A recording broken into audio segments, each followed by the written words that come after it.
Demi menjaga silaturahmi bersama masyarakat, Fitrianti Agustinda, Wakil Wali Kota Palembang, melaksanakan pengajian Palembang Emas di Masjid Ikhwanul Muslim, Jalan Sukakarya, Kelurahan Sukamaju, Kecamatan Sako. Menurut Fitrianti Agustinda, Wakil Wali Kota Palembang, dengan melakukan kegiatan seperti ini, dirinya dapat mengetahui permasalahan dan menyerap aspirasi masyarakat untuk pembangunan Kota Palembang agar lebih baik lagi.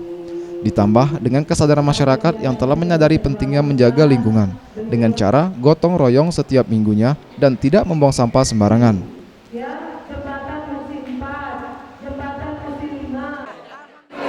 Hari ini pengajian Palembang Emas kita adakan di Sukamaju, Kecamatan Sako.